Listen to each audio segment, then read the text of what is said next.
प्रणाम मुखिया जी। खुश रह खुश रह। का हो, का हाल चाल बा? का बताई कि का हाल चाल बा? काहे हो? हमार लड़का आज 2-3 दिन से खाना नहीं खा। हमारा लड़का के ओकर लड़की बिगाड़ देले बिया। केकर लड़की? और वो जनत नहीं की कि हमरा केकरा से झगड़ा बा, ओकरे लड़की। अच्छा अच्छा, हम समझ गई नी। उपेंद्र, जा गांव भर में बोल द कि मुखिया जी के हाथा में पंचायत बा आ सब लोग अभी के अभी जुटे। अब दोनों लोग सब कोई के सामने आपन आपन बात रख। तूने ऐसा क्यों किया? मैंने क्या किया? तूने ऐसा क्यों किया? मैंने क्या किया यार? तूने नहीं किया था प्यार। मैंने कब किया प्यार? तूने नहीं किया था प्यार। अरे मैंने कब किया यार? मैंने कब किया यार? जान मेरी जान मन बचपन का प्यार मेरा भूल नहीं जाना रे।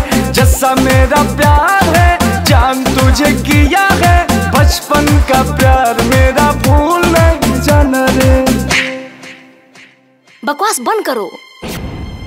करती थी वादे कभी 7 जन्म के, रहेंगे हम सिर्फ तेरे ही बनके। पल भर में सारा इज्जत नीलाम कर दिया, अजीब लगते हैं आज तेवर सनम के। अरे बेटा तनी होश में बोल, ना तो सब जोश ठंडा हो जाई। हमार बेटा बिल्कुल सही कहता और जौन कहता एकरा के कहे दो, नहीं तो हमरा से बुरा कोई ना होई। शांत रह लोग। दोनों लड़का लड़की के बोले द, ओकरा बाद फैसला होई। प्यार तो मैं भी तुमसे बहुत करती थी, लेकिन अब नहीं, क्योंकि तूने मेरे प्यार को बदनाम किया है, भरी महफिल में सरेआम किया है। बात मेरी मान ले, तेरा मेरा दुश्मन सारा ये जमाना रे। याद कर तू वो दिन रहती थी ना मेरे बिन, मर जाएगा तेरे बिन तेरा ये दीवाना रे। बचपन का प्यार मेरा भूल नहीं जाना रे।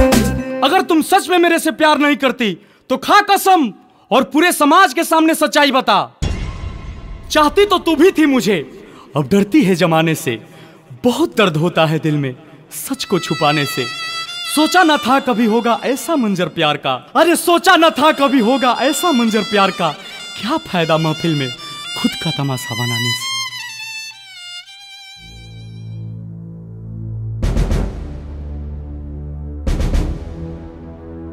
बोला बेटा, तुम्हारा मन में जो भी बा खुल के बतावा। सच्चाई तो यही है कि मैं अंकुश से अभी प्यार करती हूँ, तब भी करती थी, लेकिन समाज और पापा से बहुत डरती थी। हम तुलो के प्यार के सम्मान करतानी और तुलो के प्यार हमरा कबूल बा।